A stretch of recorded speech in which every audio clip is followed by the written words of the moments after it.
Hello students, so welcome to the Pole Science of class 12 arts, and today we will start with a new topic from the same chapter, that is United Nations and its organizations.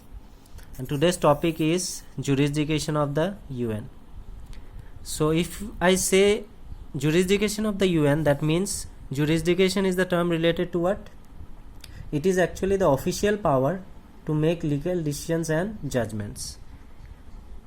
Clear? So that can be related to what? That jurisdiction is actually what? The official power of the UN to make legal decisions and judgments. Whatever they want, they can take legal decisions also, and they can judge also.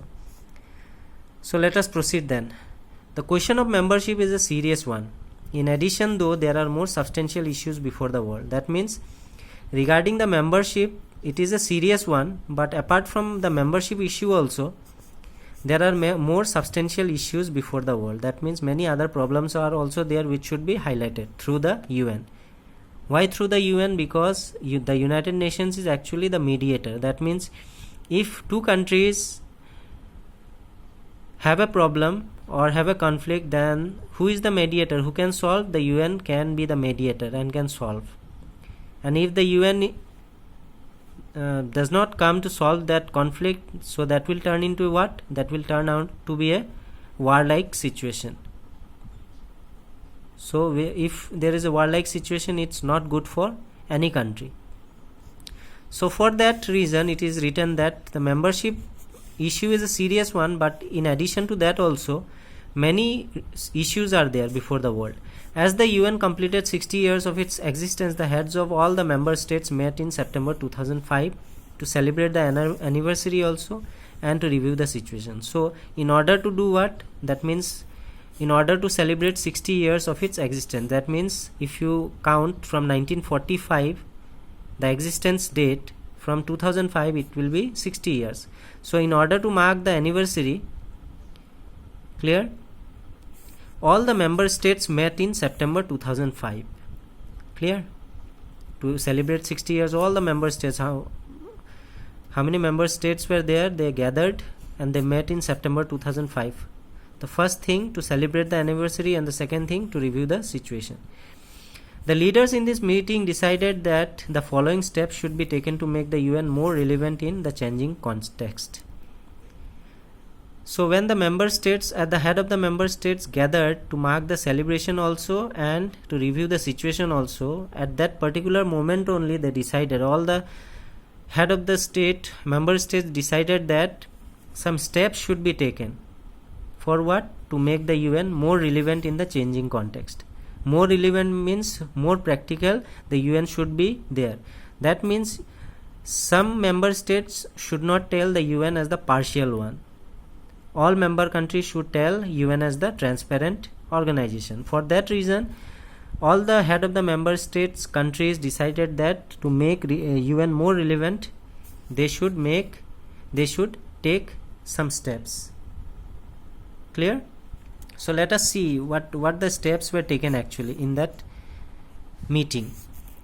Number one was creation of a peace building commission. First thing that was decided by which the UN could be made more relevant was, the first thing that was the first step that was taken was creation of a peace building commission. Clear? They decided to create a peace building commission. The number two, acceptance of the responsibility of the international community in case of failures of national governments to protect their own citizens from atrocities.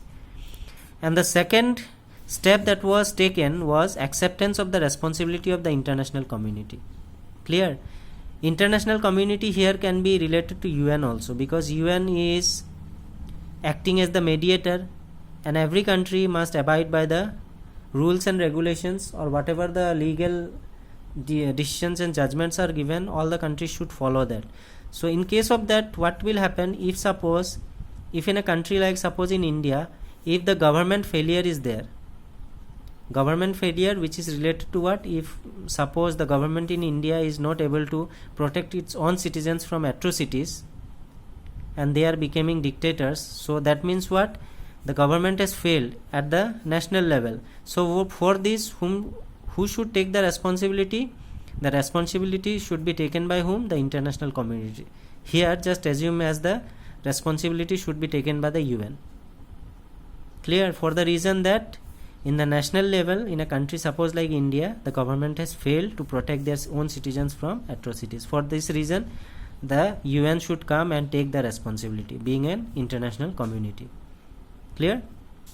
The third step that they took was establishment of Human Rights Council, operational since 19 June 2006. After that, they decided to establish what? A Human Rights Council, HRC, and it has also been started. And operational means it has started already. And what is the date of its starting date? That means operational date is 19 June 2006. That means from this date it has actually started to work. Clear? The number 4 step was agreements to achieve the Millennium Development Goals.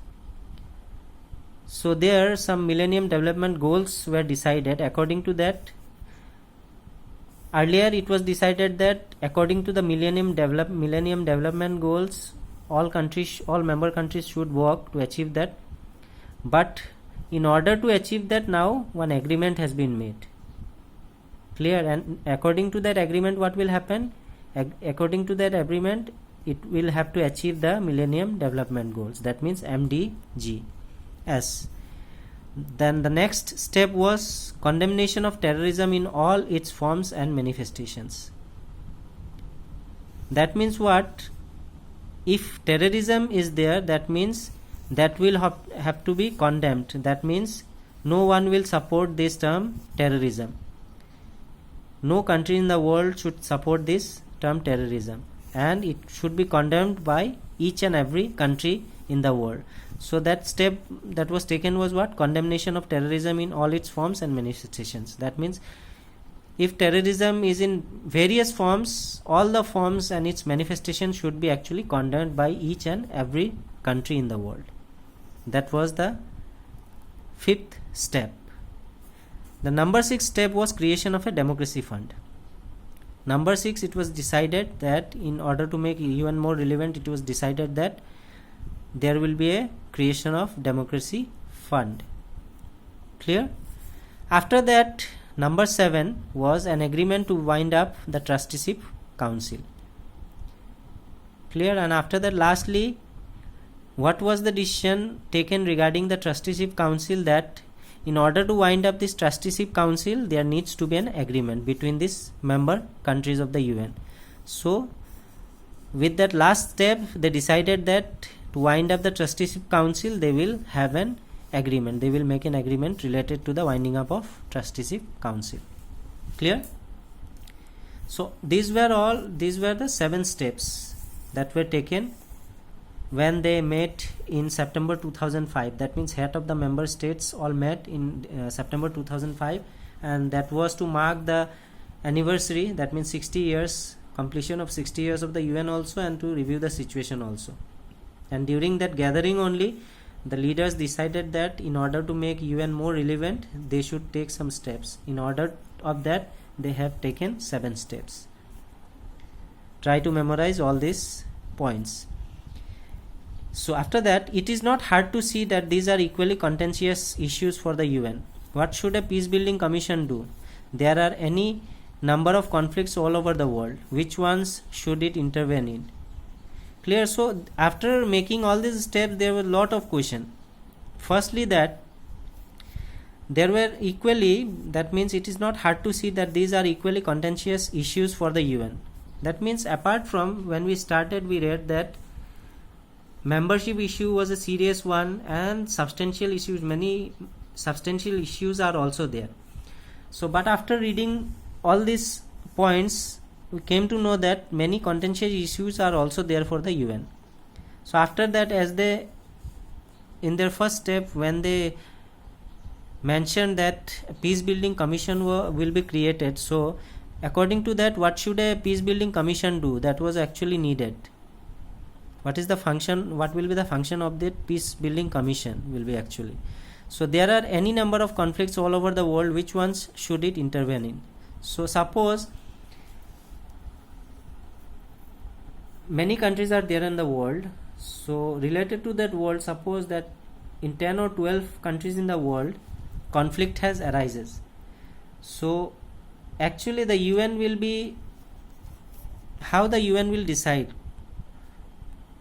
actually to go into which of the conflict, actually which conflict should the UN go and which to not. They should go to each and every one of the conflict, and how they will be successful in resolving that conflict, it is also a bigger question related to that.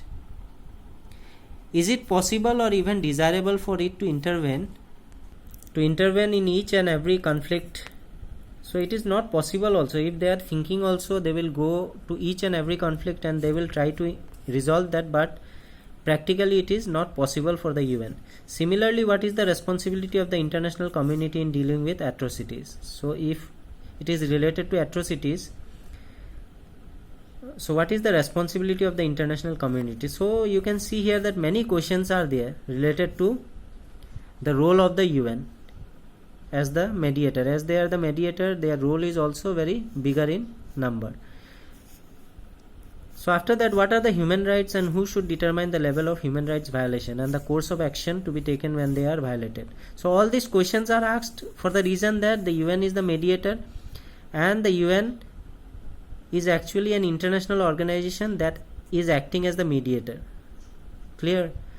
So in regard of that is taken as in the form of mediator, so every country should do what? Every country should go and take the prior permission before taking any decision of theirs. So for that reason, the UN has a very bigger role, be it atrocities, be it any conflict between the countries, or be it related to the peace building forces. So there are many roles and responsibilities of the UN actually. So related to Millennium Development Goals is also there. So all these are what? These are the questions related to the success and relevancy of the UN. So after that, can there be an agreement on the definition of terrorism? So as it was written that terrorism in all its forms and manifestations shall be condemned. So for that, can there be an agreement on the definition of terrorism? How shall the UN use funds to promote democracy, and so on? So these are what? These are all the questions that are related to the functioning of the UN actually. How will the UN be successful in resolving all these issues? Firstly, when we started, we read about only the membership issues and some substantial issues, but after the steps were taken, after we analyzed that, we found out that there are many questions that were actually there, starting from atrocities, peace building forces, then violation, then conflict issues, then development goals, then terrorism, and promoting democracy. So all these are what? The questions that can be asked or that can be put forward for the reason that how the UN will actually be successful in achieving all these problems actually. So we have come to the end of today's topic related to the jurisdiction of the United Nations. So before winding up, let us quickly revise or go through what we have learned actually today.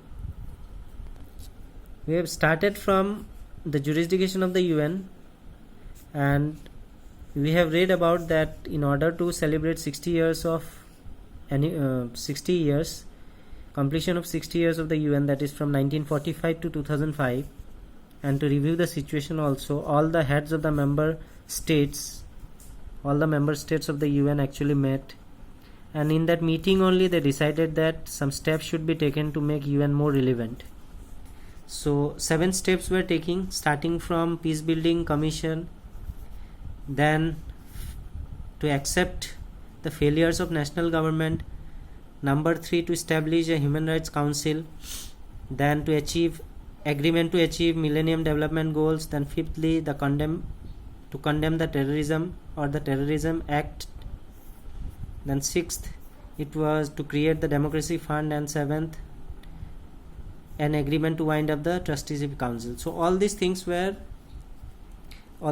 were taken during that meeting. But after that, as we have gone through this, lots of issues actually were highlighted, starting from how the peace building commission will do. Then secondly, if conflicts arises, which conflict they will go first, the UN will go first and resolved. And after that, the third question was related to atrocities. That means what will be the responsibilities of dealing with the atrocities. Then fourthly, the rights violation, how will they handle that, the UN. After that, fifthly, such as how will the UN will achieve such a ambitious set of goals that is set in Millennium Development Goals, actually MDGs. How will the UN be successful in achieving that? Then sixthly, what is the clear definition of terrorism according to that steps that were taken in that meeting. And lastly, how will the UN funds to promote democracy. That means as in that step, during the 7 steps that were taken, out of that one step was taken related to the creation of a democracy fund. So in relation to that creation of democracy fund, a question arises that how will they use this democracy fund for the promotion of democracy. So with this I will wind up today's topic. I hope that whatever the points we have studied, it is now very much clear in your mind. With that I will wind up today's topic. Thank you.